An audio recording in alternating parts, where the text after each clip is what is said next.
So I noted that this man was provided for everything, including the house where he's going to now live. The Garden of Eden was planted by God. And all that he needed, the water that he needed, and everything was put there. So what was the man created to do? He was to simply carry God's life. Is that all right? But inside a mortal body. And just live and move about and replenish the earth. Subdue it. Not by struggling, but by doing what? By a life that is light, that shines, which darkness cannot comprehend. I noted yesterday that when God told him, be fruitful and multiply, it was to him a means of fulfilling his ministry. Is that all right now? He was to reproduce this kind of man that carries a life that is light.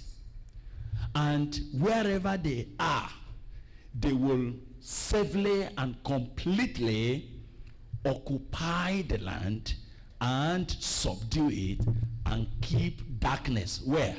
At bay. Hallelujah.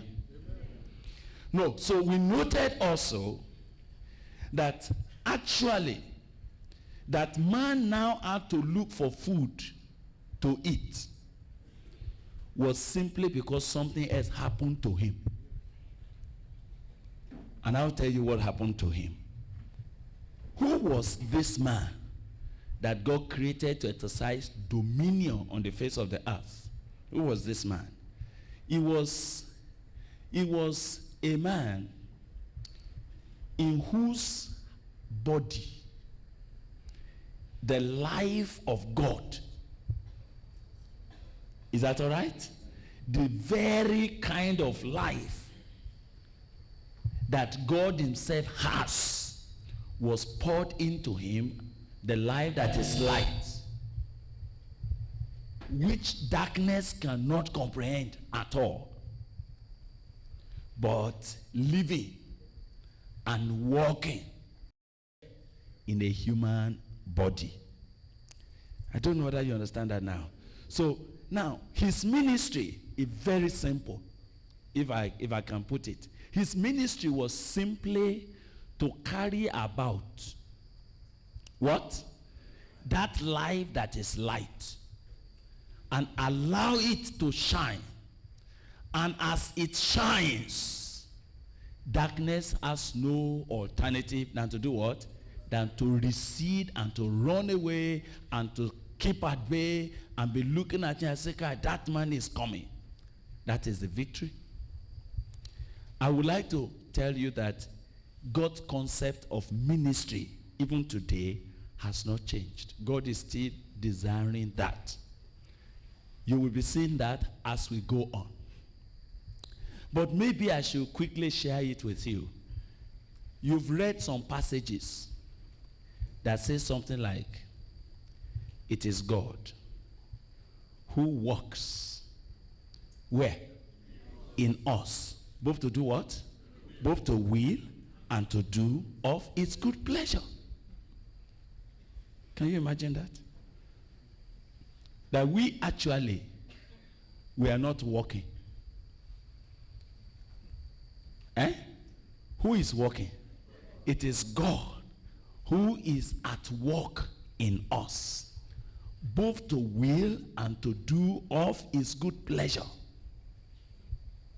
So you'll be asking, so what's my own business about the work of God?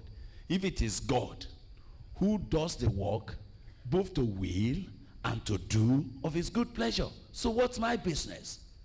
Just the container. So ever since the beginning until now, please note this, God is the only one that has the capacity to stop darkness. Is that all right?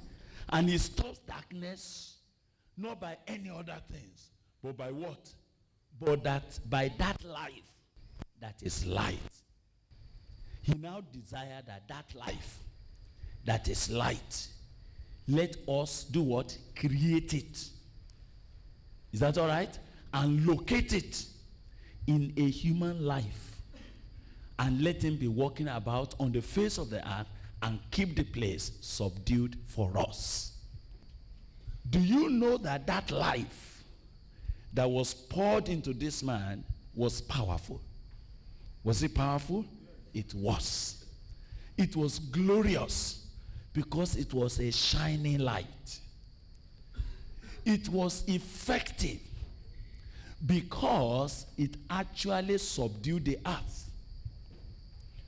I tell you, it was powerful because it carried not the energy of the muscle of the man, but the energy of the life within, the power of an endless life.